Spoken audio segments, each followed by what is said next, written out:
finally got my intake manifold back from my welder.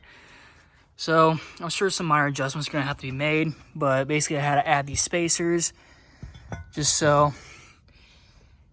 it's coherent to, just so I added these just so they're flush with the exhaust manifold, because on most inline engines, they didn't take an exhaust, they share bolts, unfortunately. So I'm going to go ahead and get the exhaust put on first. I'll put this on last and see how it fits. Alright, it's got it mocked up. And we're already having some clearance issues, so down there, looks like it's rubbing against that block a little bit. Over here, same thing it looks like.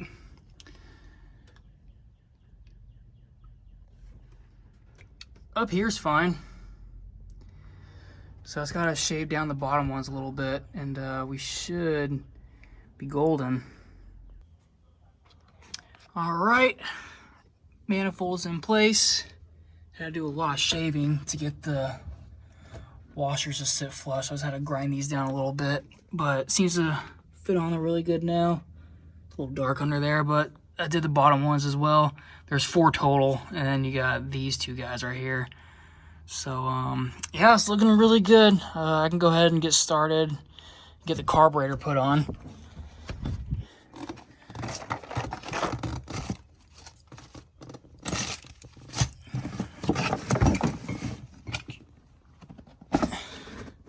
Weber, baby. This thing's been sitting a while, but no dirt daubers have gotten to it yet.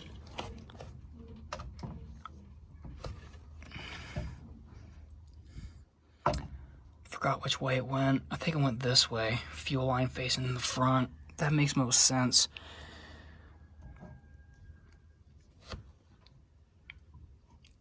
Yeah, I think that's us. So I'm gonna go ahead and get the bolts put in. All right, got the gasket in place. It also came these little studs and these little nuts. Put the carburetor on. All right, looking beautiful. Go ahead and get these cranked down, and we'll go from there. All right, while I'm here, I'm gonna go ahead and install a battery cutoff switch. And you're probably wondering what these are. These are just junction blocks for all my accessories. So power in, power out, or vice versa, it doesn't matter. Basically this, you know, makes it more convenient rather than me hooking up everything to the battery like I've been doing. I can just hook all my accessories up to here, and I can just run one cable to the battery. So if I go to replace the battery, it's a lot easier to take it apart. So I'm thinking right here is gonna be fine. There's a reinforcement bar right here. If you look down here, I'm gonna screw it into this so you don't see the back side of the screws, because I don't want this going anywhere. Go ahead and make my marks here, screw it in place, and I might go ahead and put the negative one right here. I think that's a good spot for it.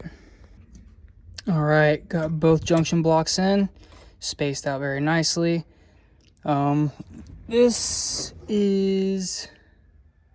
goes to the starter. So I think this is gonna be my accessory side, and this is gonna be my power in side from the battery. And I haven't installed the switch yet, but I will. So I'm gonna go ahead and get these hooked up and get these other guys ran. Hopefully they'll reach. We'll see. So, all right, keep plugging away at it. All right, all the cables are installed. Ground cables, positive cables. Got the positive cables running to the cutoff switch, and I tested my work, made sure everything's off to one side. All the accessories are tied together, and this is the switch wire. Got constant power going to the battery. This is alternator. I'm just gonna leave this like it is. So go ahead and see what we got. All right, dash came on and switch off. Dash is now off, so perfect. Everything's working. I gotta get these screws tightened up real quick. But yeah, made a lot of progress today. So we'll go ahead and resume this tomorrow. All right, folks, I am back. The engine is back together, and it actually does run. I do not have a video of it running. I'll show you guys that later. So there's still some fine tuning that I gotta do. Runs decent, but I need to tune the carburetor a little bit, and I need to check the cylinder to make sure they all have good compression, because it sounds like one of them might be low on compression, but runs like a champ for the most part. It doesn't pump water to the impeller out. I've been searching the internet high and dry for an impeller. Can't find the right one yet. I got the starter working, so it turns out, if you look down here, there's 2 signal wires. This top one's for the ignition, that one's for the starter. I just had it on the wrong one this entire time, so that's why the starter wasn't working.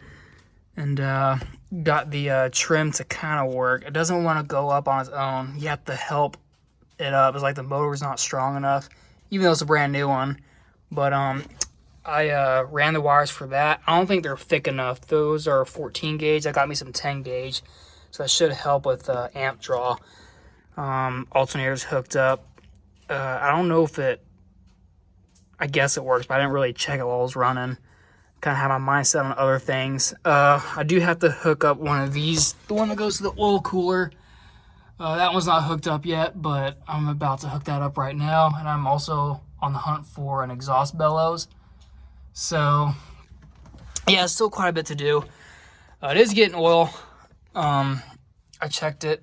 I had the cap off while I was running. It is getting oil up here, and I also loosened the filter and oil came pissing out. So it's definitely pumping oil, so that's good. I just got to get it to pump water. And also my fuel pump is leaking. Now this one does look like it comes apart. I might have to get a gasket for it or something, but I need to take it apart and see what's leaking on it. Or if I can find another one, that might be the best bet. But this one still works, surprisingly, so I want to see if I can just keep what I got. So, yeah, lots of fun stuff to do today. So I'm just going to do what I can for now. But so let's we can go ahead and get started. Let's see, I'm gonna go ahead and put that oil cooler line back on, and then that should, and that'll be out of the way, and then I can just move on to other things. All right, so I got the oil cooler line ready to go. One of these has a little notch inside of them, which is this one, and it goes on this side. And this just sandwiches down on it and gives it a good seal. And as far as the rest of these, honestly, just match the sizes, see which one fits best. I am going to have 2 extras, which I'm not sure where those go to. I've replaced them all already. I know every make and model is different. It might just be a universal kit. But I'll set these aside for now and go ahead and get these put on. Alright, so I got this ready to go in. Got the old gasket out, and if it helps, go ahead and put some assembly lube on it or some WD-40. That's what I did. Should help it slide in a lot nicer. And a lot of times you can give it the old twist maneuver, and it should help drive it in a lot better. There we go. It fits up here real nicely. Alright, I got the screws for that somewhere. I'm gonna go find them. Alright, that's put on. Couldn't find the screws. I found one of them, but it was stripped on the head, so I had 2 extra ones laying around, thank God. So all that's on. Everything's looking really good. I also got this choke wire I need to run. It's got an electric choke on it. I might splice it into that white wire, but that white wire goes to the coil. I don't want to splice it in, it causes issues. I have to do a little more research on that, but it is the ignition wire, so it might work, but I'm not entirely sure, so I'm gonna hold off on that. Got all the wiring cleaned up, looks really good, looks a lot better under here than it did. Ignore this wire, this is my makeshift throttle. Gotta get that hooked up as well pretty soon. I'll probably do that next time. I still gotta check for compression on these cylinders, so I'm gonna go ahead and do that real quick. Alright, got cylinder 1 hooked up. Disconnected the negative side of the coil so I don't have any open spark, so this thing doesn't try and start. So I'm gonna go ahead and, I believe that's on. Yep. Let's see what we got. Radio comes on now. It's awesome. All right, fire in the hole.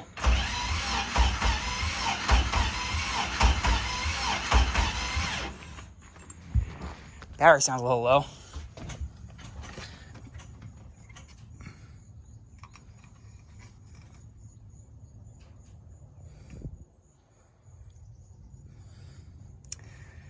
PSI? PSI is the blue one right here. Almost 150. It's like 145. That's good. That's really good. Damn, that's a good compression. All right. So far, so good. I'm going to go ahead and get this other one hooked up real quick.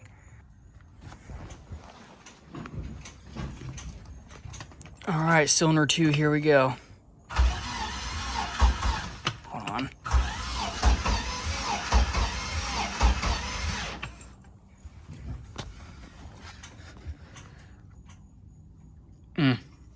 That's not good. Nothing on cylinder 2. All right, cylinder 3, here we go. Oh, now it's cranking fast. I think my battery's going out. Let's see what that reads.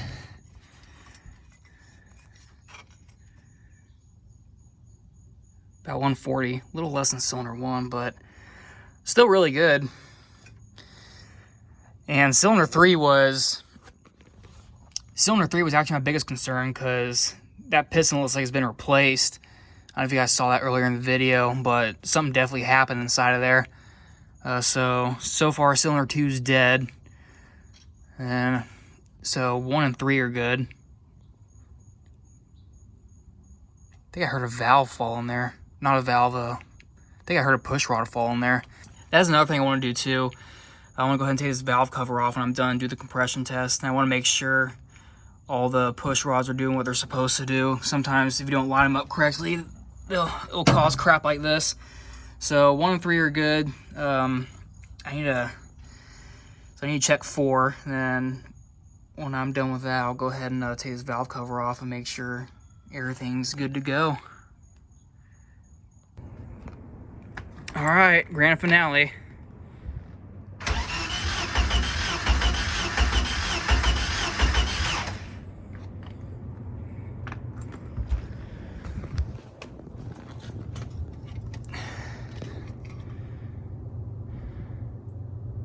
Ah, shoot. Got a little bit, not great. It's got like 60 PSI. Let's try that again. Make sure everything's tight.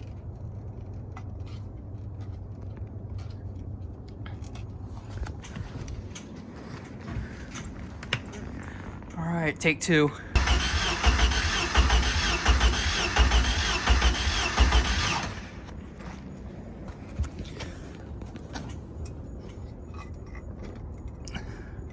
Yep, same thing. 60 PSI. Shit.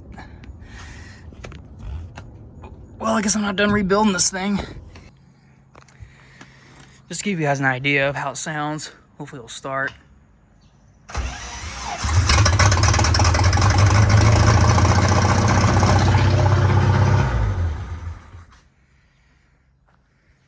Unfortunately, I can't control the throttle from there. But yeah, not bad considering it's running on 2 cylinders. Or 2.5, I should say. But yeah, it sounds pretty good. Exhaust ain't hooked up, but whatever. So yeah, she's a runner. Just needs a little more TLC.